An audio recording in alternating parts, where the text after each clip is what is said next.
So what's the difference between physical therapy and occupational therapy? You see I'm using my hands there? It's very important. That's a loaded question. So I am better defining occupational therapy. So again, occupational therapy, we are concerned with the occupational performance of the client. And again, if you have those hand injuries, you're not going to be able to perform those occupations. So it was an easy transition for OTs, or occupational therapists, to transition into the orthopedic realm through hand therapy. All right. And do all hand and wrist injuries require occupational therapy?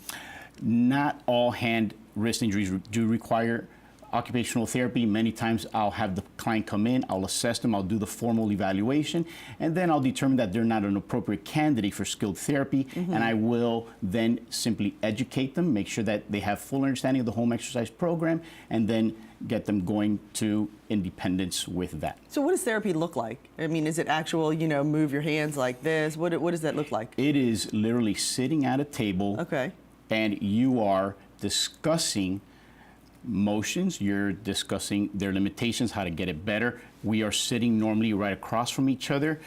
We are getting hands-on manual therapy, massage, stretching, that sort of thing. I'm dealing with, or I'm applying modalities such as hot, cold, maybe some ultrasound, those kinds of things that you use to improve circulation and healing and all that kind of stuff. And then mostly we're also going to incorporate exercises that are either just strength-driven or occupation-based. And what I mean by occupation-based, being an occupational therapist, let's say you have a truck driver with a hand-wrist injury, they can't drive. I will put them in a simulated activity or task to see how they manage steering, seeing how the wrist, the dexterity of the wrist, the rotation of the forearm, on how all these different muscle groups and joints work together.